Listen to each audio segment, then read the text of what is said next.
قال الله تعالى في الكتاب العزيز الحكيم أعوذ بالله السميع العليم من الشيطان الرجيم بسم الله الرحمن الرحيم ولا تقربوا الزنا إنه كان فاحشة وساء سبيلا ولا تقتلوا النفس التي حرم الله إلا بالحق ومن قتل مظلوما فقد جعلنا لوليه سلطانا فلا يسرف في القتل إنه كان منصورا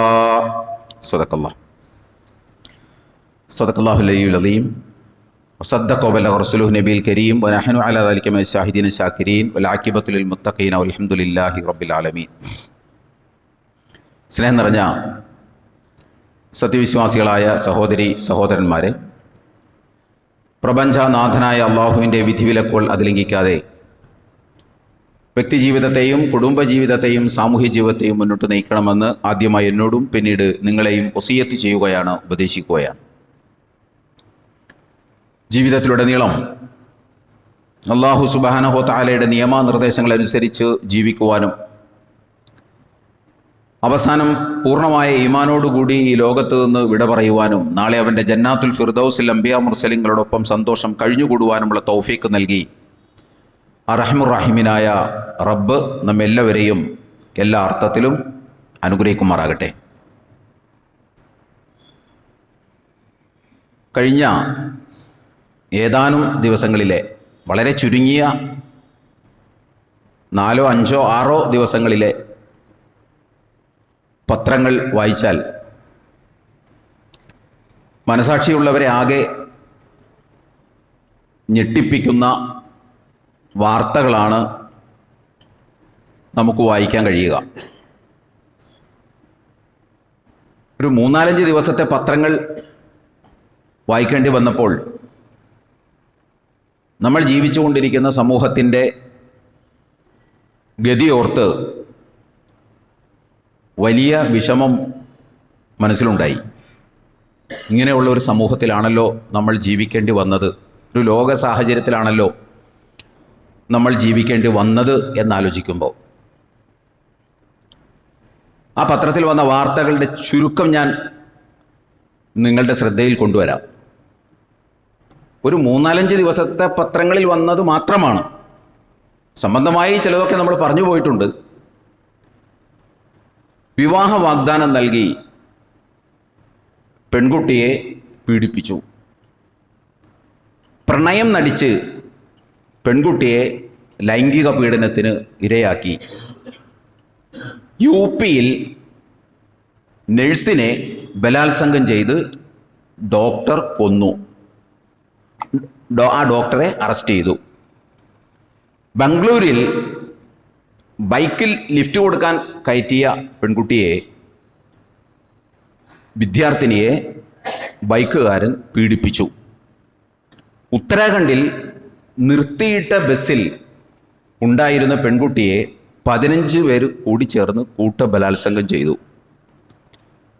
നമ്മുടെ തൊട്ടടുത്ത സംസ്ഥാനമായ തമിഴ്നാട്ടിൽ കൃഷ്ണഗിരി ജില്ലയിൽ 14 സ്കൂൾ വിദ്യാർത്ഥിനികളെ പീഡിപ്പിച്ചതിൻ്റെ പേരിൽ സ്കൂളിലെ പ്രിൻസിപ്പലും മറ്റ് 11 പേരെയും അറസ്റ്റ് ചെയ്തു. മഹാരാഷ്ട്ര താനെയിലെ ഒരു നഴ്സറി സ്കൂളിൽ പഠിക്കുന്ന 4 വയസ്സുള്ള 2 കുട്ടികളെ അതേ സ്കൂളിൽ തന്നെയുള്ള ശുചീകരണ തൊഴിലാളി ലൈംഗികമായി പീഡിപ്പിച്ചു. അവിടെ വലിയ പ്രശ്നങ്ങളിപ്പോൾ നടന്നുകൊണ്ടിരിക്കുകയാണ് ആ പേരിൽ. നമ്മുടെ ഒക്കെ ശ്രദ്ധയിൽ വന്നിട്ടുണ്ടാകാൻ സാധ്യതയുള്ള കൽക്കറ്റയിലെ RG കാർ മെഡിക്കൽ കോളേജിലെ MD ആയിട്ടുള്ള ഒരു ഡോക്ടറെ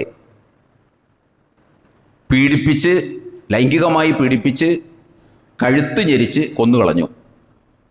കഴിഞ്ഞ ദിവസം വരെ ശക്തമായ പ്രക്ഷോഭം, ജനകീയ പ്രക്ഷോഭങ്ങൾ അവിടെ നടന്നുകൊണ്ടിരിക്കുകയായിരുന്നു. സുപ്രീം കോടതിയുടെ നിർദ്ദേശത്തെ തുടർന്ന് സമരപരിപാടികൾ ഒരു പരിധിവരെ നിർത്തിവച്ചിട്ടുണ്ട്. അതോടൊപ്പം തന്നെ കഴിഞ്ഞ 2-3 ദിവസങ്ങൾക്കിടയിൽ പത്രത്തിൽ വന്ന വേറെ ചില റിപ്പോർട്ടുകളുണ്ട്. അതായത് NCRBയുടെ നാഷണൽ ക്രൈം റെക്കോർഡ്സ് ബ്യൂറോയുടെ ഒരു കണക്കാണ്. നമ്മുടെ രാജ്യത്ത് 16 മിനിറ്റിൽ ഒരു പെൺകുട്ടി ബലാത്സംഗം ചെയ്യപ്പെടുന്നു. അതുപോലെ തന്നെ 1 മണിക്കൂറിൽ നമ്മുടെ രാജ്യത്ത് 51 പെൺകുട്ടികൾ ലൈംഗികമായി പീഡിപ്പിക്കപ്പെടുന്നു. ഇതാണ് നാഷണൽ ക്രൈം റെക്കോർഡ്സ് ബ്യൂറോയുടെ ഒരു കണക്ക്. മറ്റൊന്ന്, ജനാധിപത്യ പരിഷ്കരണത്തിന് വേണ്ടി പ്രവർത്തിക്കുന്ന ഒരു സന്നദ്ധ സംഘടനയാണ് ADR. ആ ADRൻ്റെ ഒരു കണക്കും കഴിഞ്ഞ ദിവസം പത്രങ്ങളിലൂടെ പുറത്തു വന്നിട്ടുണ്ട്. അതിൽ ഇന്ന് നമ്മുടെ രാജ്യത്തുള്ള 16 സിറ്റിംഗ് MP-മാരും 135 സിറ്റിംഗ് MLA-മാരും അങ്ങനെ 151 സിറ്റിംഗ് ജനപ്രതിനിധികൾ, നിലവിൽ ജനപ്രതിനിധി നമ്മുടെ രാജ്യത്തെ ജനപ്രതിനിധികളായിട്ടുള്ള 151 ആളുകൾ, ജനപ്രതിനിധികൾ ലൈംഗികമായ പീഡനക്കേസിൽ പ്രതികളാണ് എന്നതാണ് അവർ പറയുന്ന കണക്ക്. അതിൽ കേരളത്തിൽ നിന്നുള്ള ഒരു MLA-ക്ക് എതിരെ ഒരു ബലാത്സംഗ കേസ് നിലനിൽക്കുന്നുണ്ട്. രസകരമായൊരു സംഗതി, 151 ജനപ്രതിനിധികളിൽ ഏറ്റവും കൂടുതലുള്ളത് BJP MP-മാരാണ് എന്നതാണ്. ഇതിൻ്റെയൊക്കെ ഇടയിലാണ് ഈ കഴിഞ്ഞ 19-ാം തീയതി നമുക്കറിയാം 4.5 കൊല്ലം പെട്ടിയിലായിരുന്ന ഹേമ കമ്മീഷൻ റിപ്പോർട്ട് പുറത്തു വന്നത്. സമ്മർദ്ദത്തിൻ്റെ ഭാഗമായി പുറത്തു വന്നു എന്ന് മാത്രമേ നമുക്ക് പറയാൻ കഴിയുകയുള്ളൂ. ഹേമ കമ്മീഷൻ റിപ്പോർട്ട് പുറത്തു വന്നതോടുകൂടി വലിയ സ്റ്റാറുകളായിരുന്ന സിനിമാ നടന്മാരുടെയും ഒക്കെ യഥാർത്ഥ മുഖം വികൃതമായിരുന്നു എന്ന് എല്ലാവർക്കും ബോധ്യപ്പെടുമാറ് ആ റിപ്പോർട്ട് വ്യക്തമാക്കുന്നുണ്ട്. ആ റിപ്പോർട്ട് തന്നെ 299 പേജുള്ളതാണ്. പക്ഷേ 233 പേജുകൾ മാത്രമാണ് പുറത്തു വന്നിട്ടുള്ളൂ. അതിൽ തന്നെ പല ഖണ്ഡികകളും പുറത്തു വന്നിട്ടില്ല. ആ 233 പേജുകൾ പുറത്ത് വന്നപ്പോൾ തന്നെ ഞെട്ടിപ്പിക്കുന്ന വിവരങ്ങളാണ് അതിനകത്തുള്ളത്. ആരാധ്യന്മാരായിരുന്ന, വലിയ സ്റ്റാറുകളായിരുന്ന, തെളിഞ്ഞ് നക്ഷത്രത്തെ പോലെ നിന്നിരുന്ന ആളുകളുടെ മുഖങ്ങളെല്ലാം അവർക്ക് ഇരട്ട മുഖങ്ങളുണ്ട് എന്ന് ജനങ്ങളെ വ്യക്തമാക്കി കൊടുക്കുന്ന രൂപത്തിലാണ് ആ റിപ്പോർട്ട് വന്നിട്ടുള്ളത്. ആ റിപ്പോർട്ടിൽ എന്താണ് ഉള്ളത് എന്ന് മനസ്സിലാക്കണമെങ്കിൽ ജസ്റ്റിസ് ഹേമ ആ റിപ്പോർട്ടിന് ഒരു ആമുഖം എഴുതിയിട്ടുണ്ട്. ആ ആമുഖം വായിച്ചാൽ തന്നെ ആ റിപ്പോർട്ടിൻ്റെ കണ്ടന്റ് എന്താണ്, അതിൻ്റെ ഉള്ളടക്കം എന്താണ്, എത്ര ഭീകരമാണത് എന്ന് നമുക്ക് മനസ്സിലാകും.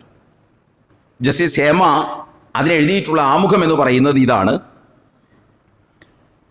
മിന്നിത്തിളങ്ങുന്ന നക്ഷത്രങ്ങളും മനോഹരമായ ചന്ദ്രനും നിറഞ്ഞ ആകാശം നിഗൂഢതയുള്ളതാണ്. പക്ഷേ നക്ഷത്രങ്ങൾ തിളങ്ങുന്നില്ലെന്നും ചന്ദ്രൻ അത്ര മനോഹരമല്ലെന്നും ശാസ്ത്രാന്വേഷണങ്ങളിലൂടെ വെളിപ്പെട്ടു. അതുകൊണ്ട് ഈ പഠനം മുന്നറിയിപ്പ് നൽകുന്നു: നിങ്ങൾ കണ്ടതിൽ വിശ്വസിക്കരുത്. ഉപ്പും പഞ്ചസാര പോലെ ചിലപ്പോൾ കാണപ്പെടാറുണ്ട്. ഇതാണ് ആ ആമുഖത്തിലെ ജസ്റ്റിസ് ഹേമ എഴുതിയിട്ടുള്ള വാചകങ്ങൾ. ഈ വാചകങ്ങളിൽ നിന്ന് തന്നെ നമുക്ക് മനസ്സിലാകും എന്താണ് ആ റിപ്പോർട്ടിൻ്റെ ഉള്ളടക്കം എന്നുള്ളത്. ഇതിനോടൊപ്പം ചേർത്ത് വെക്കേണ്ട വേറെ ചില സംഗതികളുണ്ട്. നമ്മൾ ആലോചിക്കാനും ചിന്തിക്കാനും വേണ്ടിയിട്ടാണ് ഞാനിത് പറയുന്നത്. നമ്മളൊക്കെ നിലകൊള്ളുന്ന ഒരു പ്രിമൈസസ് ഉണ്ട്, ഒരു ചുറ്റുവട്ടമുണ്ട്. ആ ചുറ്റുവട്ടം എത്ര മലീമസമാണ് എന്ന് നമുക്ക് ബോധ്യപ്പെടാൻ വേണ്ടിയിട്ടാണ്. ഈ കഴിഞ്ഞ ഓഗസ്റ്റ് 13, 12, 13 തീയതികളിൽ എറണാകുളം ഗസ്റ്റ് ഹൗസിൽ വെച്ച് വനിതാ കമ്മീഷൻ അധ്യക്ഷയുടെ നേതൃത്വത്തിൽ പി സതീദേവിയുടെ നേതൃത്വത്തിൽ ഒരു അദാലത്ത് നടന്നിരുന്നു. അവർ വനിതാ കമ്മീഷൻ അധ്യക്ഷയാണ് ഇപ്പോൾ, അഡ്വക്കേറ്റ് പി സതീദേവി. 2 ദിവസം നീണ്ടുനിന്ന അദാലത്തിന് ശേഷം അവർ മാധ്യമങ്ങളെ കണ്ടുകൊണ്ട് പറഞ്ഞത്, നമ്മുടെ ചുറ്റുവട്ടത്ത് ഗാർഹിക പീഡനങ്ങൾ വർദ്ധിച്ചുകൊണ്ടിരിക്കുന്നു എന്നു മാത്രമല്ല, ആ ഗാർഹിക പീഡനങ്ങൾക്ക് മിക്കവാറും കാരണങ്ങളാകുന്നത് സ്ത്രീധനമാണ്. അതോടൊപ്പം അവർ പറഞ്ഞൊരു കാര്യം, മാതാപിതാക്കളുടെ വിവാഹേതര ബന്ധങ്ങൾ അവരുടെ കുട്ടികളുടെ മാനസികാവസ്ഥയിലും അവരുടെ കുടുംബത്തിലും ഒട്ടേറെ പ്രശ്നങ്ങൾ സൃഷ്ടിച്ചുകൊണ്ടിരിക്കുന്നു. ആരുടെ? മക്കളുള്ള മാതാപിതാക്കളുടെ വിവാഹേതര ബന്ധങ്ങൾ കുട്ടികളുടെ മാനസിക നിലയിൽ കാര്യമായ പ്രശ്നങ്ങൾ ഉണ്ടായിക്കൊണ്ടിരിക്കുന്നു. അതുപോലെ തന്നെ എറണാകുളത്ത് നിന്ന് മറ്റൊരു റിപ്പോർട്ടാണ്, MDMA അടക്കമുള്ള സിന്തറ്റിക് മയക്കുമരുന്നുകൾ നമ്മുടെ സംസ്ഥാനത്തും നമ്മുടെ ജില്ലയിലും ചാലിട്ടൊഴുകുകയാണ് എന്നാണ് ആ റിപ്പോർട്ട്. എക്സൈസ് വകുപ്പ് പുറത്തുവിട്ട ആ റിപ്പോർട്ടിൽ പിന്നെ അബ്കാരിയും NDPS നിയമവും അനുസരിച്ച് എറണാകുളം ജില്ലയിൽ മാത്രം ഈ 2024 ജനുവരി മുതൽ ഈ ജൂൺ മാസം വരെ 1049 അറസ്റ്റുകളാണ് ഉണ്ടായിട്ടുള്ളത്. 1049 അറസ്റ്റുകൾ എന്ന് പറഞ്ഞാൽ ഇത് ഒരു ഒഫീഷ്യൽ കണക്കുകൾ മാത്രമാണിത്. യാഥാർത്ഥ്യം ഇതിനപ്പുറത്തായിരിക്കും. അപ്പോൾ 1049 പേരെ ഈ ജില്ലയിൽ മാത്രമാണ്, എറണാകുളം ജില്ലയിലാണ്, കേരളത്തിലല്ല, അറസ്റ്റ് ചെയ്യപ്പെട്ടിട്ടുണ്ട്. അതുമാത്രമല്ല, അപ്പേരിൽ പിഴ ഇനത്തിലും തൊണ്ടി ഇനത്തിലും ലക്ഷങ്ങളാണ് ഖജനാവിലേക്ക് ഈ എക്സൈസ് വകുപ്പും അതേപോലെ തന്നെ NDPSുമായി ബന്ധപ്പെട്ട് പിടിക്കപ്പെട്ടതുമായി ബന്ധപ്പെട്ടും സർക്കാരിലേക്ക് നൽകിക്കൊണ്ടിരിക്കുന്നത്. ഇത് വേറൊരു കണക്കാണ്. ഇനി മറ്റൊരു കണക്കുണ്ട്. നമ്മുടെ രാജ്യത്ത് നിന്ന് സൈബർ തട്ടിപ്പുകളിലൂടെയും ഓൺലൈൻ തട്ടിപ്പുകളിലൂടെയും ഒരു വർഷമല്ല, ഈ ജൂൺ വരെ, ഈ 2024 ജനുവരി മുതൽ 2024 ജൂൺ വരെ 7000 കോടി രൂപയാണ് സൈബർ തട്ടിപ്പുകളിലൂടെ ആളുകളുടെ കയ്യിൽ നിന്ന് പോയിട്ടുള്ളത്, തട്ടിപ്പുകാരുടെ കൈകളിലേക്ക് പോയിട്ടുള്ളത്. നമ്മുടെ കേരളത്തിൽ നിന്ന് ഈ കാലയളവിൽ 140 കോടി രൂപയാണ് ആളുകളുടെ കയ്യിൽ നിന്ന് അനധികൃതമായിട്ട് ഓൺലൈൻ തട്ടിപ്പിലൂടെയും സൈബർ തട്ടിപ്പിലൂടെയും അക്രമികൾ കടത്തിക്കൊണ്ടുപോയിട്ടുള്ളത്. അതായത് ഒരു മാസം മലയാളിയുടെ കയ്യിൽ നിന്ന് 15 കോടി രൂപ വീതം ഈ തട്ടിപ്പിലൂടെ പോയിക്കൊണ്ടിരിക്കുന്നു എന്നാണ് കണക്ക്. ഇതെല്ലാം കൂടി നമ്മളൊന്ന് ചേർത്ത് വെച്ച് നോക്കിയേ, നമുക്കെന്താ മനസ്സിലാകുക? നമ്മൾ ജീവിക്കുന്ന ചുറ്റുവട്ടം എത്ര മലീമസമായിരിക്കുന്നു. എല്ലാ കുറ്റകൃത്യങ്ങളുടെയും കണക്കുകൾ വർദ്ധിച്ചുകൊണ്ടിരിക്കുന്നു എന്നാണ്. ലൈംഗിക പീഡന കേസുകളുടെ കണക്ക് പുറത്തു പറയുമ്പോൾ അതിനകത്ത് ഏറ്റവും കുറവ് നടക്കുന്നത് ലക്ഷദ്വീപിലാണ് എന്നുകൂടി ആ കണക്ക് പറയുന്നുണ്ട്. അപ്പോൾ എല്ലാ സത്യസന്ധതയും നീതിയും സ്നേഹവും കാരുണ്യവും കൈമോശം വന്നുപോയ ഒരു സൊസൈറ്റിയിലാണ് നമ്മൾ ജീവിച്ചുകൊണ്ടിരിക്കുന്നത്. എങ്ങനെയും പണം ഉണ്ടാക്കണം, എങ്ങനെയും പ്രശസ്തി നേടണം, എങ്ങനെയും അതിരില്ലാതെ സുഖിക്കണം എന്ന നവലിബറൽ ജീവിത കാഴ്ചപ്പാടിൻ്റെ ദുരന്തവും കൂടിയാണിത് എന്ന് നമ്മൾ തിരിച്ചറിയാതെ പോകരുത്. ജീവിതത്തെക്കുറിച്ചുള്ള കാഴ്ചപ്പാടിൽ വന്ന വൈകല്യങ്ങളും വൈരുദ്ധ്യങ്ങളുമാണ് ഇത്തരത്തിലുള്ള ഒരു ചുറ്റുവട്ടം നമുക്ക് സമ്മാനിച്ചത് എന്ന ഒരു തിരിച്ചറിവ് നമുക്കുണ്ടാകണം. നിങ്ങളൊന്ന് ആലോചിച്ച് നോക്കൂ, ഈ ഹേമ കമ്മീഷൻ റിപ്പോർട്ട് പുറത്തു വന്നപ്പോൾ ഞെട്ടിപ്പിക്കുന്ന ഒരു വിവരം ഞാൻ പറഞ്ഞല്ലോ. എങ്ങനെയും പ്രസക്തി ഉണ്ടാവണം, എങ്ങനെയും ഫേമസ് ആകണം, എങ്ങനെയും റെപ്യൂട്ടഡ് ആകണം, എങ്ങനെയും പണം ഉണ്ടാക്കണം, എങ്ങനെയും അതിരുകളില്ലാതെ സൂക്ഷിക്കണം എന്ന ഒരു ജീവിത കാഴ്ചപ്പാട് ഒരു നടി ഹേമ കമ്മീഷന് മുമ്പിൽ കൊടുത്ത ഒരു മൊഴിയിൽ അവർ പറയുന്നത്, അല്പസ്വല്പമൊക്കെ നടന്മാർക്കും സംവിധായകർക്കും പ്രൊഡക്ഷൻ കൺട്രോളർക്കും നിർമ്മാതാവിനുമൊക്കെ ലൈംഗികമായി അഡ്ജസ്റ്റ് ചെയ്താലും ലൈംഗികമായി കോംപ്രമൈസ് ചെയ്താലും വേണ്ടില്ല, ഫേമസ് ആകുമല്ലോ എന്ന ഒരു മനസ്സുള്ള അമ്മമാരുണ്ട് എന്ന്, നടിമാരുടെ അമ്മമാരുണ്ട് എന്ന് നടി തന്നെയാണ് പറയുന്നത്. ഒന്ന് ആലോചിച്ച് നോക്കണം നമ്മൾ. എങ്ങനെയും ഫേമസ് ആയാൽ മതി, കാരണം അത്രയും റീച്ചാണല്ലോ. ആളുകൾ തലയിലേറ്റി, ഫാൻസുകൾ, പ്രചരണങ്ങൾ, വല്ലാത്ത ഒരു മീഡിയ റീച്ച്, കാശ്. അപ്പൊ പിന്നെ ഒരു അഡ്ജസ്റ്റ്മെന്റ്, ഒരു കോംപ്രമൈസും ഒക്കെ ഉണ്ടായി എന്ന് വിചാരിച്ചിപ്പോ എന്ത് വരാനാണ് എന്നാണ് അമ്മമാര് പോലും ചിന്തിക്കുന്നു. ഈ ചിന്തയെയാണ് വലിയ വലിയ സ്റ്റാറുകളും പ്രൊഡക്ഷൻ കൺട്രോളർമാരും സംവിധായകരും നിർമ്മാതാക്കളും ഒക്കെ മുതലെടുക്കുന്നത് എന്ന് നമ്മൾ മനസ്സിലാക്കണം. എത്രത്തോളം എന്ന് ചോദിച്ചാൽ ആ റിപ്പോർട്ടിൽ പറയുന്നത്, ജൂനിയർ ആർട്ടിസ്റ്റുകൾക്ക് ഭക്ഷണം പോലും കിട്ടണമെങ്കിൽ ഈ കോംപ്രമൈസ്, ഈ അഡ്ജസ്റ്റ്മെന്റ് ഉണ്ടാകണം എന്നാണ്. ജൂനിയർ ആർട്ടിസ്റ്റുകൾക്ക് ഭക്ഷണം പോലും ലഭിക്കണമെങ്കിൽ നമ്മളൊക്കെ ഈ ഗണത്തിൽപ്പെട്ട ആരെങ്കിലുമൊക്കെ കാണുമ്പോൾ നമ്മുടെയൊക്കെ മാനസികാവസ്ഥ എന്താ? അവരുടെ ഗതികേടിനെ കുറിച്ചാണ് ഈ പറയുന്നത്. ഭക്ഷണം പോലും കിട്ടണമെങ്കിൽ സെക്ഷൽ അഡ്ജസ്റ്റ്മെന്റിനും സെക്ഷൽ കോംപ്രമൈസിനും സന്നദ്ധമാകണം. എന്ന ഒരു ഗതികേട് സിനിമ ഇൻഡസ്ട്രിയിൽ നിലനിൽക്കുന്നു എന്നാണ്. അതുമാത്രമല്ല, കാസ്റ്റിംഗ് കൗച്ച് എന്ന് പറയുന്ന ഒരു നൊട്ടോറിയസ് ടെൻഡൻസി സിനിമാ മേഖലയിലുണ്ട്. നമ്മളിൽ പലർക്കും അതറിയാൻ കഴിയും. അതെന്താണെന്ന് ചോദിച്ചാൽ, സിനിമാ മേഖലയിലും ടെലിവിഷൻ മേഖലയിലും അവസരം ലഭിക്കണമെങ്കിൽ കിടപ്പറ പങ്കിടണം എന്നതിൻ്റെ ആ കോംപ്രമൈസിൻ്റെയും അഡ്ജസ്റ്റിൻ്റെയും ആ ഒരു പ്രവണതയെക്കുറിച്ച് പറയുന്ന വൃത്തികെട്ട വാക്കാണ് കാസ്റ്റിംഗ് കൗച്ച് എന്ന് പറയുന്നത്. കാസ്റ്റിംഗ് കൗച്ച് സിനിമാ മേഖലയിൽ 1930-കൾ 20-30-കളിലാണ് സിനിമാ ഇൻഡസ്ട്രി പിച്ച വച്ച് വന്നത്. ആ പിച്ച വച്ച് വന്ന ഘട്ടം മുതൽ ഈ കാസ്റ്റിംഗ് കൗച്ച് ഉണ്ട് എന്ന് പറയുമ്പോൾ എത്രമാത്രം മലീമസമാണ് ആ രംഗം എന്ന് നമ്മളൊന്ന് ആലോചിക്കണം. ഞാനിത് പറയുമ്പോൾ ഒരിക്കലും നമ്മൾ വിചാരിക്കരുത് ഇതിൻ്റെ പേരിൽ നമ്മൾ സിനിമ എന്ന് പറയുന്ന സംവിധാനത്തെയും അഭിനയം എന്ന് പറയുന്ന കലയെയും നമുക്ക് തള്ളി പറയാൻ പറ്റില്ല. കാരണം സിനിമ എന്ന് പറയുന്ന ആ സംവിധാനം വളരെ ഇഫക്റ്റീവായിട്ടുള്ള ഒരു മെസ്സേജിങ് മെത്തേഡാണ്. ആശയ കൈമാറ്റത്തിനും കാര്യങ്ങൾ ബോധ്യപ്പെടുത്താനും ഇംപ്രസീവായിട്ട് ബോധ്യപ്പെടുത്താനും ഒക്കെ പറ്റുന്ന ഒരു മേഖലയാണ് സിനിമ എന്ന് പറയുന്ന സംവിധാനം. ആ സംവിധാനം അതുപോലെ തന്നെ ആ കലാരൂപം എന്ന് പറയുന്നത്, അതിനെ നമുക്ക് തള്ളി പറയാൻ കഴിയില്ല. അതെന്തുകൊണ്ടാണെന്ന് ചോദിച്ചാൽ, മനുഷ്യനെ സംബന്ധിച്ചിടത്തോളം മനുഷ്യൻ കേൾക്കുന്നതിനേക്കാൾ അവൻ്റെ ബ്രെയിനിൽ രജിസ്ട്രേഷൻ സാധ്യത കൂടുതലുള്ളത് മനുഷ്യൻ കാണുന്നതാണ്.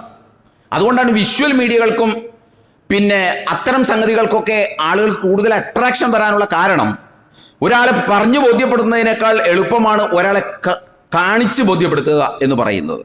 അതാണ് സിനിമാ സംവിധാനത്തിൻ്റെ ഒരു പ്രത്യേകത എന്ന് പറയുന്നത്. അതുകൊണ്ട് നമ്മൾ ആ രംഗത്ത് നടക്കുന്ന തീർത്തും അധാർമികമായ പ്രവണത കണ്ടിട്ട് ആ സംവിധാനം തന്നെ ശരിയല്ല എന്ന നിലപാടിലേക്ക് നമ്മൾ എത്താൻ പാടില്ല. അത് ശരിയായ ഒരു സമീപനമല്ല. ഞാനിപ്പോൾ അതിൻ്റെ മറ്റു വിശദാംശങ്ങളിലേക്ക് പോകുന്നില്ല. ഞാൻ പറയുന്നത്, ഈ കാസ്റ്റിംഗ് കൗച്ച് എന്ന് പറയുന്ന ഒരു സംഗതി 1930-കളിൽ തന്നെ ഈ സിനിമാ ഇൻഡസ്ട്രിയിലേക്ക് കടന്നു വന്നു എന്ന് പറയുമ്പോൾ ഈ പറയുന്ന മേഖല എത്ര ജീർണിച്ചതാണ് എന്ന് നമ്മൾ മനസ്സിലാക്കണം. ഇപ്പോൾ അത് ഹോളിവുഡിലും ബോളിവുഡിലും ടോളിവുഡിലും ഇപ്പോൾ മോളിവുഡിലും അത് തെളിയിക്കപ്പെട്ടിട്ടുണ്ട്. അത് ഈ ഹേമ കമ്മീഷൻ റിപ്പോർട്ട് പുറത്തു വന്നപ്പോൾ ആളുകൾക്ക് മനസ്സിലായ കാര്യമല്ല. അത് സിനിമാ ഇൻഡസ്ട്രിയിൽ 30 മുതലുണ്ടെന്ന് പറയുമ്പോൾ ഇതിവിടെ ഒരുവിധമുള്ള ആളുകൾക്കൊക്കെ നന്നായി അറിയാം സിനിമാ ഇൻഡസ്ട്രിയിൽ കാസ്റ്റിംഗ് കൗച്ച് ഉണ്ട് എന്നുള്ള കാര്യം. അത്രമേൽ മലീമസമായ ഒരു അന്തരീക്ഷത്തിലൂടെയാണ് നമ്മൾ ചലിച്ചുകൊണ്ടിരിക്കുന്നത്. നിങ്ങളൊന്ന് ആലോചിച്ച് നോക്കൂ, സിനിമാ ഇൻഡസ്ട്രിയിൽ മാത്രം കാണുന്ന ചില പ്രത്യേകതകളുണ്ട്. പ്രത്യേകിച്ച് മോളിവുഡ്, മലയാള സിനിമയിൽ കാണുന്ന ചില പ്രത്യേകതകൾ.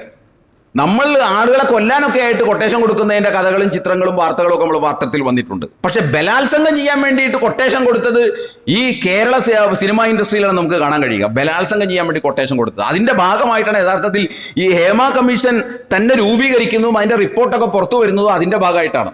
ഒരു വലിയ നടൻ ബലാത്സംഗം ചെയ്യാൻ വേണ്ടി കൊട്ടേഷൻ കൊടുത്തതിൻ്റെ ഭാഗമായിട്ടാണ് ഇപ്പോൾ ആ റിപ്പോർട്ടൊക്കെ സത്യത്തിൽ വന്നത്.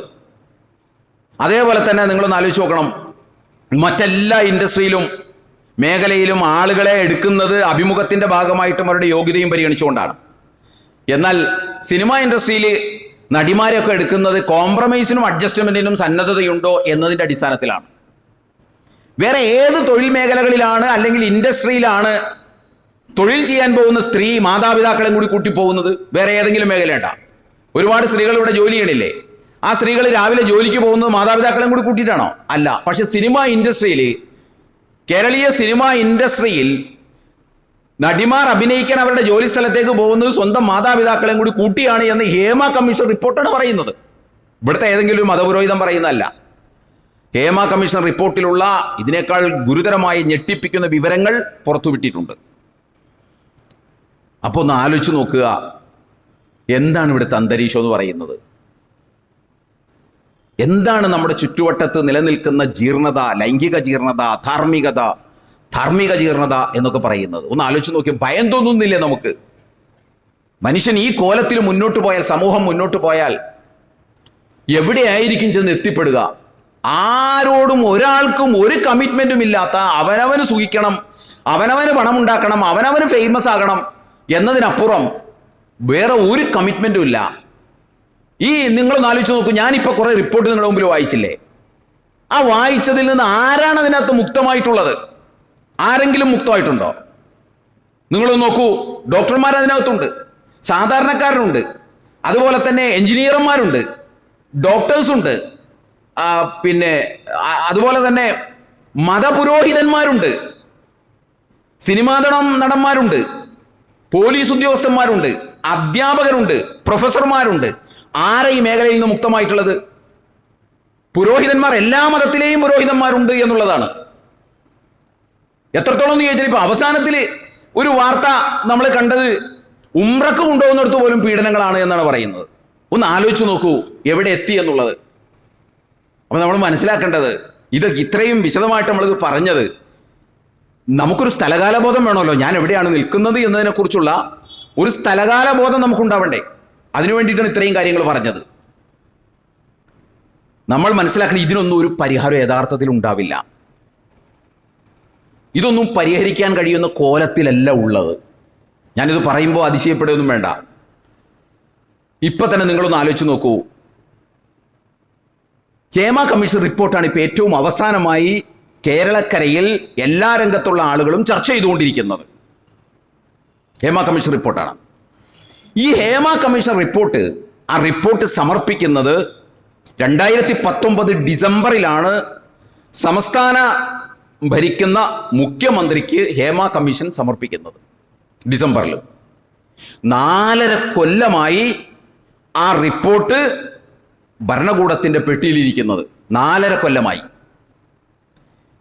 എത്ര കോടി രൂപ അതിന് ചെലവായെന്നറിയാമോ? 1,06,00,000 രൂപ മുടക്കിയിട്ടാണ് 3 അംഗങ്ങളുള്ള ഒരു കമ്മീഷനെ നിശ്ചയിച്ചത്.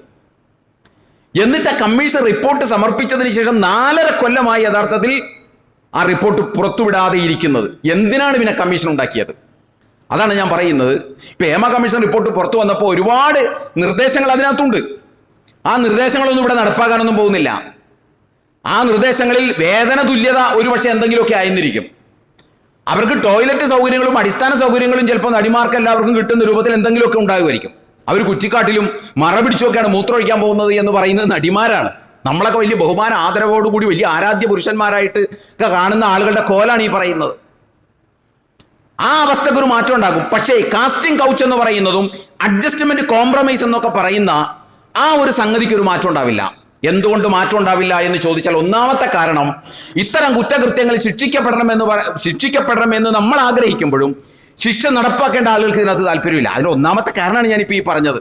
1,06,00,000 രൂപ മുടക്കി ഒരു കമ്മീഷൻ റിപ്പോർട്ട് വന്നിട്ട് 4.5 കൊല്ലമായി അത് പുറത്തു പറയാനെടുത്തു.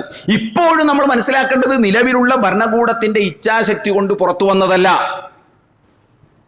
റിപ്പോർട്ടിലെ നിർദ്ദേശങ്ങൾ നടപ്പാക്കണം, കേസെടുക്കണമെന്ന് പ്രതിപക്ഷം പറയുന്നുണ്ടല്ലോ. ഈ 4.5 കൊല്ലം ഈ പ്രതിപക്ഷം എവിടെയാണ് പോയിരുന്നത്? കേരളത്തിലെ ആയിരക്കണക്കിന് ആളുകൾക്ക് തൊഴിൽ നൽകുന്ന, കേരളത്തിലെ വലിയൊരു ശതമാനം ജനങ്ങളുടെ എന്റർടൈൻമെന്റ് മേഖലയായ ആ മേഖലയെ കുറിച്ചുള്ള ഒരു റിപ്പോർട്ട്, ഞെട്ടിപ്പിക്കുന്ന റിപ്പോർട്ട് പുറത്തു വന്നിട്ട് ആ റിപ്പോർട്ട് പുറത്തു കൊണ്ടുവരണം, അതനുസരിച്ച് നടപടിയെടുക്കണമെന്ന് പറയാൻ ഈ പ്രതിപക്ഷം എവിടെ പോയി? ഇത്ര നാളുണ്ടായിട്ട് ഇപ്പൊ പുറത്തു വന്നപ്പോൾ പറയുന്നത് അത് നടപടിയെടുക്കണം എന്ന്. ഇതകത്തിരുന്നപ്പോൾ, ഫ്രീസറിൽ ഇരുന്നപ്പോൾ ഈ നടപടിയെടുക്കണമെന്ന് പറയാനും അത് പുറത്തു കൊണ്ടുവരണമെന്ന് പറയാനും എന്തിയാ ഇവരില്ലാതെ പോയത്? ഒന്ന് ആലോചിച്ച് നോക്കൂ. എല്ലാത്തിനും കണ്ടതിനും പിടിച്ചതിനും ഒക്കെ സമരം ചെയ്യുന്ന ആളുകൾ ഈ വിഷയത്തിൽ എവിടെയായിരുന്നു ഉണ്ടായിരുന്നത്? അവർക്ക് പറഞ്ഞുകൂടായിരുന്നു ഇത് പുറത്തു കൊണ്ടുവരണമെന്ന്. എന്നിട്ട് മുഴുവൻ പുറത്തു വന്നിട്ടില്ല. മാധ്യമപ്രവർത്തകർ വിവരാവകാശ നിയമപ്രകാരം കൊടുത്ത ഇതിന്റെ അടിസ്ഥാനത്തിലാണ് ഇത് സാധനം പുറത്തു വന്നിട്ടുള്ളത്. വിവരാവകാശ കമ്മീഷണറുടെ ഇച്ഛാശക്തി 1-2 പ്രാവശ്യം ആവശ്യപ്പെട്ടിട്ടും കൊടുത്തില്ല. അദ്ദേഹത്തിന്റെ പദവി ഉപയോഗപ്പെടുത്തി പിടിച്ചു വാങ്ങിയെന്നാണ് പത്രങ്ങൾ പറയുന്നത്. ആ കോലത്തിലാണ് ആ റിപ്പോർട്ട് പുറത്തു വന്നിട്ടുള്ളത്. എന്നിട്ടും അവസാന നിമിഷം വരെ സുപ്രീം കോടതിയിൽ നിന്ന് വരെ പ്രഗത്ഭരായ അഡ്വക്കേറ്റുമാരെ അപ്പീർ ചെയ്യിപ്പിച്ചുകൊണ്ട് തടസ്സം നിൽക്കാൻ, ഇത് പുറത്തു വരാതിരിക്കാൻ വേണ്ടി ഒട്ടേറെ ശ്രമങ്ങൾ നടത്തിയിരുന്നു. കാരണം ഇതൊക്കെ നടപ്പാക്കാനുള്ള ഇച്ഛാശക്തി ഭരണകൂടങ്ങൾക്ക് ഉണ്ടാവില്ല. ഏതൊക്കെയോ അർത്ഥത്തിൽ ഈ നിയമം മുഖം നോക്കാതെ നടപ്പാക്കേണ്ട ആളുകൾ വരെ സമ്മർദ്ദത്തിലാണുള്ളത്. അപ്പൊ പിന്നെ അവരെങ്ങനെ നടപ്പാക്കുക? ഇത് ഭരണപക്ഷത്തിന്റെ കാര്യം മാത്രമല്ല, പ്രതിപക്ഷം ഭരണപക്ഷം ആകുമ്പോഴും ഇതൊക്കെ തന്നെയായിരിക്കും കോലം. കാരണം ഈ പറയുന്ന പവർ ഗ്രൂപ്പ്, അതിൽ ഏറ്റവും ശ്രദ്ധേയമായ വാക്ക് 15 പവർ ഗ്രൂപ്പാണ് സിനിമാ ഇൻഡസ്ട്രിയെ നയിക്കുന്നത് എന്നാണ്. അവരാണ് തീരുമാനിക്കുന്നത് സിനിമാ ഇൻഡസ്ട്രിയിൽ എന്ത് നടപ്പാക്കണം എന്നുള്ളത്, എന്ത് നടക്കണം എന്നുള്ളത്. ആ പവർ ഗ്രൂപ്പ് ഇനി വഴങ്ങൽ മാത്രമേ ഭരണകൂടത്തിനും സാധ്യമാകൂ എന്ന അവസ്ഥയിലാണുള്ളത്. അതുകൊണ്ടാണ് 4.5 വർഷം, നീണ്ട 4.5 വർഷം ഇത്രയും ഗൗരവമായ റിപ്പോർട്ട് വെച്ചു പുറത്തുവിടാതെ ഇപ്പോഴും ഭരണകൂടത്തിന്റെ ഇച്ഛാശക്തിക്കല്ല പുറത്തു പോയത്. നടപ്പാക്കാൻ ഇവർക്ക് കഴിയില്ല. എന്നാൽ നമ്മുടെ നിയമ സംവിധാനം എന്താ? ഈ കഴിഞ്ഞ നാളിൽ നമ്മുടെ മലമ്പുഴ ഡാമിന്റെ സമീപം ഒരു ചെറുപ്പക്കാരൻ സിഗരറ്റ് വലിച്ചു. പോലീസ് വന്നപ്പോൾ സിഗരറ്റ് പുറത്തേക്ക് എറിഞ്ഞു കളഞ്ഞു, ഡാമിലേക്കാട്ട് എറിഞ്ഞു കളഞ്ഞു. അദ്ദേഹത്തിന്റെ വായിലെ ശ്വാസം മണത്തി കേസെടുത്ത് നമ്മുടെ പോലീസ്. ഒന്ന് ആലോചിച്ച് നോക്കണം. കേസെടുത്തു പോലീസ്. പാലക്കാട് ജുഡീഷ്യൽ മജിസ്ട്രേറ്റ് കോടതിയിൽ ഈ കഴിഞ്ഞ ദിവസം പോലീസ് ഉദ്യോഗസ്ഥന്മാർ ചാർജ് ഷീറ്റ് സബ്മിറ്റ് ചെയ്തു. അയാൾ കൊണ്ടുവന്ന് എറണാകുളം ഹൈക്കോടതിയിൽ ഒരു അപ്പീൽ നൽകി. കോടതി എന്ത് പറഞ്ഞു എന്നറിയാമോ? ഒരാൾക്ക് ഗന്ധം ശ്വസിക്കാൻ, ഒരു മനുഷ്യന്റെ ഗന്ധം ശ്വസിക്കാനുള്ള ശേഷിയെ തെളിവായി സ്വീകരിക്കാൻ പറ്റില്ല, അതുകൊണ്ട് കേസ് തള്ളി എന്നാണ് പറയുന്നത്. ആ ഹർജി ഫയലിൽ സ്വീകരിച്ച് ഹൈക്കോടതി പറഞ്ഞു അതൊന്നും ഒരു തെളിവല്ല. ഫോറൻസിക് മെഡിക്കൽ റിപ്പോർട്ടുകളൊക്കെ എടുക്കാൻ അവസരമുണ്ടായിരിക്കെ ഒരാൾ മണത്തി നോക്കി എന്ന് പറഞ്ഞുകൊണ്ട് കേസെടുക്കാൻ പറ്റുമോ? അതിന് കേസെടുത്താണ് നമ്മുടെ പോലീസ് സംവിധാനം. അതിന് കേസെടുത്ത പോലീസ് സംവിധാനത്തിന് ഹേമ കമ്മീഷൻ റിപ്പോർട്ടിൽ എന്തൊക്കെ ഉണ്ടെന്നറിയാമോ? മൊഴികളുണ്ട്, CD ഉണ്ട്, പെൻഡ്രൈവ് റെക്കോർഡ്സ് ഉണ്ട്, അതുപോലെ തന്നെ സ്ക്രീൻഷോട്ട്സ് ഉണ്ട്. ഇത്രയും തെളിവുകൾ ഉണ്ടായിട്ടും ഭരണകൂടം അടക്കം പറയുന്നത് കേസെടുക്കാൻ നിയമപ്രശ്നങ്ങളുണ്ട്, ആ പ്രശ്നമുണ്ട്, ഈ പ്രശ്നമുണ്ടെന്നാണ്. ഇപ്പോൾ അവസാനമായിട്ട് ഹൈക്കോടതി ആ വിഷയത്തിൽ ഇടപെട്ടിട്ടുണ്ട്. എന്തെങ്കിലും നടപടി ഉണ്ടാകുമോ എന്ന് നമുക്കറിയാൻ കഴിയില്ല. സിനിമാ ഇൻഡസ്ട്രിയിൽ ജീർണതകൾ നടക്കുന്നു എന്നതുകൊണ്ട് ആ നീതി കിട്ടേണ്ടതിനും അവകാശം കിട്ടേണ്ടവനും അത് കിട്ടുക തന്നെ വേണം. അതൊരു പൗരസമൂഹത്തിന്റെ പ്രശ്നമാണ്. അതിനാ നിലക്ക് തന്നെ നമുക്ക് നോക്കിക്കാണാൻ കഴിയുള്ളൂ. പക്ഷേ ഇച്ഛാശക്തി ഇല്ലാത്തതുകൊണ്ട് നടക്കാൻ പോകുന്നില്ല. ഇതൊന്നും നടക്കാൻ പോകുന്നില്ല. ആറി ഊറി അങ്ങനെ അങ്ങോട്ട് പോകും. 1 കോടി രൂപ മുടക്കി തിരുവനന്തപുരം മുതൽ അങ്ങേയറ്റം വരെ നടന്ന് കമ്മീഷൻ ഉണ്ടാക്കിയ ഒരു റിപ്പോർട്ട് 4.5 കൊല്ലം വെല്ലെടുത്ത് ഇരുന്നു എന്ന് പറയുമ്പോൾ തന്നെ നമുക്കറിയാമല്ലോ ഈ നടപ്പാക്കാൻ ശ്രമിക്കുന്ന ആളുകൾ, ഈ അധികാരികളുടെ ഇച്ഛാശക്തി എത്രത്തോളം ഉണ്ടെന്നുള്ളത്. അപ്പോൾ അത് നടപ്പാക്കും. രണ്ടാമത്തെ കാര്യം എന്തുകൊണ്ട് നടക്കൂല എന്ന് ചോദിച്ചാൽ, ഇത് നമ്മൾ വിചാരിക്കുന്ന പോലെ ഒരു സമൂഹത്തിലോ ഒരു സ്റ്റേറ്റിലോ ഒരു സംസ്ഥാനത്തോ ഒരു ജില്ലയിലോ ഒരു രാജ്യത്തോ ഒന്നും ഒതുങ്ങിക്കുന്നതല്ല. ആഗോളതലത്തിൽ തന്നെ എല്ലാ ഇൻഡസ്ട്രിയിലും നിലനിൽക്കുന്നതാണിത്. ഞാൻ പറഞ്ഞല്ലോ, ഹോളിവുഡിലും ബോളിവുഡിലും അതേപോലെ തന്നെ ടോളിവുഡിലും മോളിവുഡിലും ഒക്കെ നിലനിൽക്കുന്ന വൃത്തികെട്ട പ്രവണതയാണിത്. അത് മാത്രമല്ല, മറ്റ് രംഗങ്ങളിലൊക്കെ ഉണ്ട്.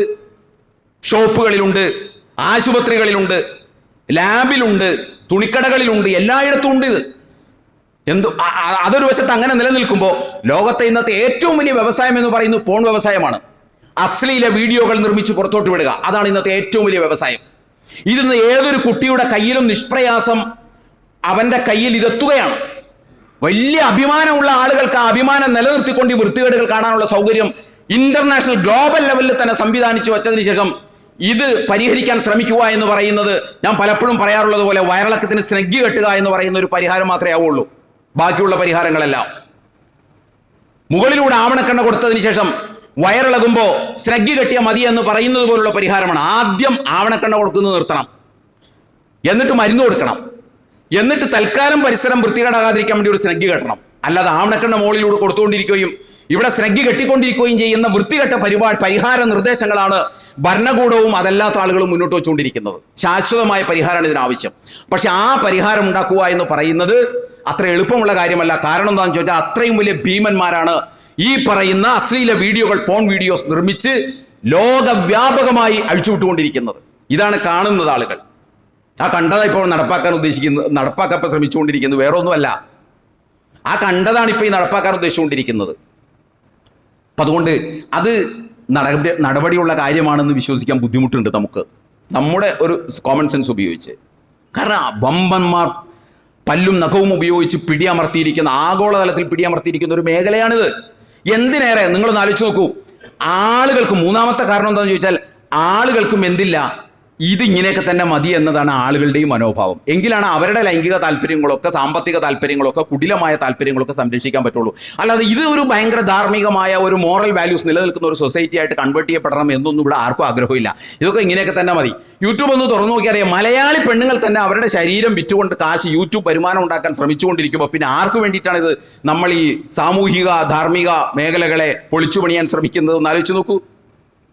അവർ തന്നെ സ്വന്തം കിടപ്പറയിൽ ബെഡ്ഷീറ്റിൽ കിടന്നുകൊണ്ട് അവരുടെ മറക്കപ്പെടേണ്ട ഭാഗങ്ങൾ കാണിച്ചു കൊടുത്തുകൊണ്ട് യൂട്യൂബിലൂടെ വരുമാനമുണ്ടാക്കാനുള്ള ശ്രമം, ഇത് മതി എന്ന ഒരു മാനസികാവസ്ഥയിലാണ് ആളുകളുള്ളത്. അതിപ്പോൾ ഇത്ര നേരം പറഞ്ഞത് ആളുകളുടെ കാര്യമാണ്, പൊതുജനത്തിൻ്റെ കാര്യമാണ്. സത്യവിശ്വാസികളെ സംബന്ധിച്ചിടത്തോളം അതാണ് നമ്മുടെ പ്രധാന വിഷയം. സത്യവിശ്വാസികളെ സംബന്ധിച്ചിടത്തോളം നമ്മുടെ ഈമാൻ അതിജീവിച്ച് നമുക്ക് നാളെ പരലോകത്ത് അള്ളാഹുവിൻ്റെ മുമ്പിൽ എത്തിപ്പെടണമെന്നുണ്ടെങ്കിൽ നാം ഈ മലീമസമായ അന്തരീക്ഷത്തിൽ ഒരാത്മനിയന്ത്രണ ശേഷി നമ്മുടെ വർദ്ധിപ്പിക്കാൻ നമ്മൾ ശ്രമിക്കണം. നമ്മുടെ ആത്മനിയന്ത്രണ ശേഷി വർദ്ധിപ്പിക്കൽ മാത്രമാണ് ഇതിന് പരിഹാരമായിട്ടുള്ളത്. അതിനാണ് ശ്രമിക്കേണ്ടത്. കാരണം എന്താണെന്ന് ചോദിച്ചാൽ, പുറത്തോട്ടിറങ്ങിക്കഴിഞ്ഞാൽ കണ്ണ് തുറന്ന കുണ്ടിൽ വീഴും, കണ്ണടച്ച നരകക്കുണ്ടിൽ വീഴും എന്ന് പറയുന്ന ഒരു അവസ്ഥാവിശേഷത്തിലാണ് സൊസൈറ്റി ഉള്ളത്. മഹാനായ റസൂലുള്ളാഹി സ്വല്ലല്ലാഹു അലൈഹി വസല്ലം പറഞ്ഞൊരു കാര്യമുണ്ട്, മൻ ഹാമ ഹൗലൽ ഹിമാ യൂശികു അൻ യഖഅ ഫീഹി.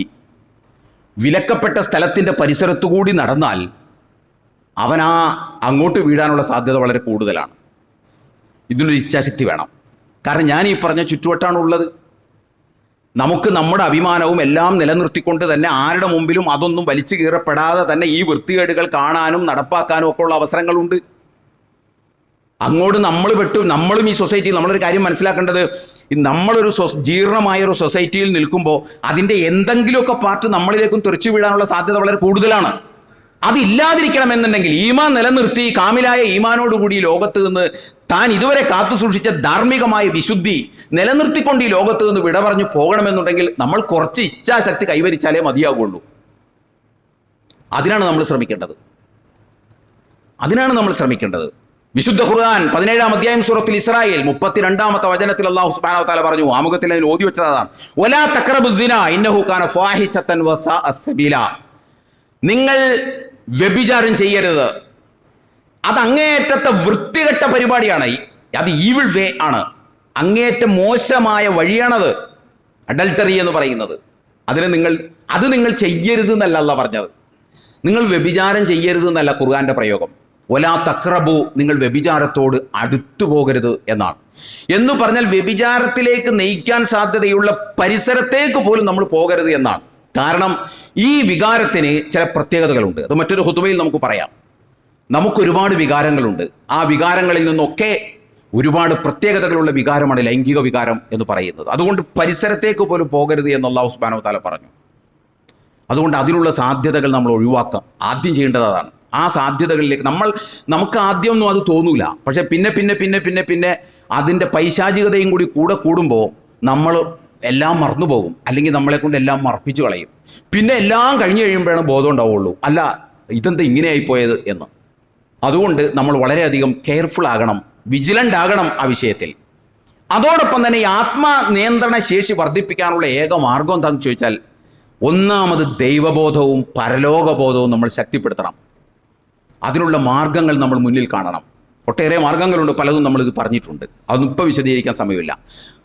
ശക്തിപ്പെടുത്തണം. മറ്റൊന്ന്, ദൈവചിന്തയും മരണചിന്തയും നമ്മൾ കൂടെ കൊണ്ട് നടക്കണം. ദൈവചിന്തയും മരണചിന്തയും ദൈവബോധവും പരലോകബോധവും മാത്രമാണ് ഒരു സത്യവിശ്വാസിക്ക് ഈ കെട്ട കാലത്ത് അവൻ്റെ ഈമാൻ നിലനിർത്താനും ആത്മനിയന്ത്രണ ശേഷി വർദ്ധിപ്പിക്കുവാനുമുള്ള ഏറ്റവും സുപ്രധാനമായ ടൂള് എന്ന് നമ്മൾ മനസ്സിലാക്കണം. അതിന് നമ്മൾ ശ്രമിക്കുക. അല്ലാഹു സുബ്ഹാനഹു വ തആല നമ്മെ അനുഗ്രഹിക്കുമാറാകട്ടെ. വന്നുപോയ വീഴ്ചകൾ പടച്ചാമ്പരം നമുക്ക് പുറത്തു മാപ്പാക്കി തരുമാറാകട്ടെ. നമ്മളിൽ നിന്ന് മരണപ്പെട്ടു പോയ ആളുകൾക്ക് അല്ലാഹു മഗ്ഫിറത്തും റഹ്മത്തും നൽകി അനുഗ്രഹിക്കുമാറാകട്ടെ. നമ്മുടെ തൊട്ടടുത്ത ആശുപത്രി രോഗികളായി കഴിയുന്ന ആളുകൾക്ക് അല്ലാഹു ആശ്വാസം നൽകി അനുഗ്രഹിക്കുമാറാകട്ടെ. ഖൂലു ഖൗലി ഹാദാ വസ്തഗ്ഫിറുല്ലാഹ ലി വലക്കും വലിജമീഇൽ മുസ്ലിമീന വൽ മുഅ്മിനീന അജ്മഈന ഫസ്തഗ്ഫിറുഹു ഇന്നഹു ഹുവൽ ഗഫൂറുർ റഹീം.